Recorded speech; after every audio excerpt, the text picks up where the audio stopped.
I thought something that was interesting was,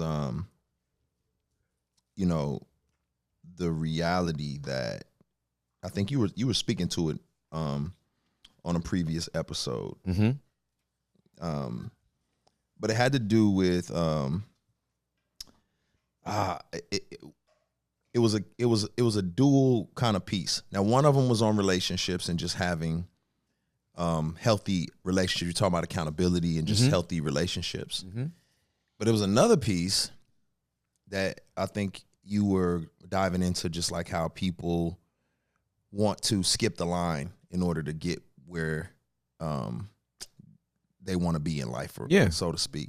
Yeah. And I thought to myself, you know, we live in this microwave culture. We live in this, like, we believe in magic. Mm-hmm. You know, if I push a button. Do you believe in magic? And I hope you do. Right. Yeah. I'm going to push this button and everything's going to change. Yep. You know? Yep. Like, and it I don't want to cultivate anything. I don't want to build. I don't want to water, plant, deal with all the seasons that it takes for that growth. Right. But a part of that cultivation is relationships. Mm-hmm. And so I think I notice a lot of people, like I was talking to somebody, I forgot who it was, and it was like, well, y'all are devoid of friendships. Like, y'all really don't have any friendships. Mm-hmm. And you're wondering how you're going to make it through life. And I would not have survived the last 5 years without healthy relationships. Absolutely. But they had to be cultivated to cultivate the growth in me that needed to happen. Absolutely correct. Know? And absolutely so correct. You were pow. I mean, you were lights out on a lot of those particular things, and I was like, man, he is nailing it. I might have commented on a couple of them, but you know, dude, friendships take intentionality. Mm-hmm. They take vulnerability, mm-hmm. and they are all risky. That's the part. Every single one of them. That's the part. And here's the thing. You are never going to have a deep relationship with anybody if you don't risk being hurt. Talk about it. Now, why do I say that? Because if you're 30 years old, if you're 15, you've already been hurt in a relationship. So what does our amygdala tell us to do? Avoid pain and seek pleasure. If I got hurt in this relationship, guess what relationships do? They hurt.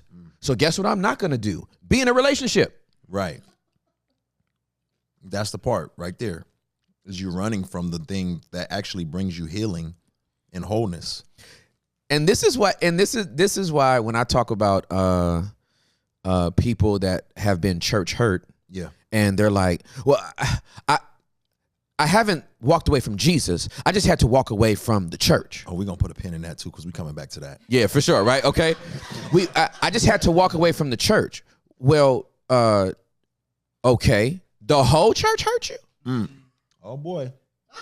The whole Big C church hurt you? Oh, boy. Oh, boy. Or just Tabernacle of the First Trinity? I hope that's not really a church name, that, because they're going to think I'm talking about them. Yep. But if Tabernacle of the First Trinity hurt you, then just say they hurt you. No, the Korean church down the street hurt you too, right? Right, exactly, right. The you know, Casa de Fe also hurt you. Iglesia Casa de Fe. That church also, every church hurt you. No, that church hurt you, and I understand what it must feel like to be hurt by leadership in the church or the small group in the church, but it was that church that hurt you. Guess what you are going to have to run the risk of? Being hurt again and joining another community. Because you ain't going to heal outside of it. You're going to die. Boy. You know what happens to a cell outside of the body? It dies. Boy.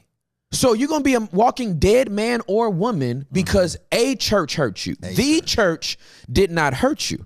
And I can't stand when people get hurt by a certain church or a certain denomination and then globalize their pain. Yeah.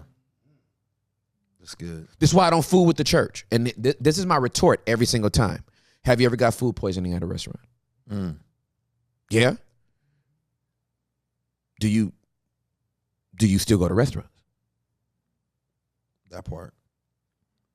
Usually, you just stop going to that restaurant. Right. I severely doubt you've been having home-cooked meals crafted by your own hands since you had said food poisoning at this particular location. That's right. No, you switched it up and found another place to eat from. So we're not preparing people for the risk of what it means to put yourself out there. Right. Because you don't know what you have until you put yourself out here. Right.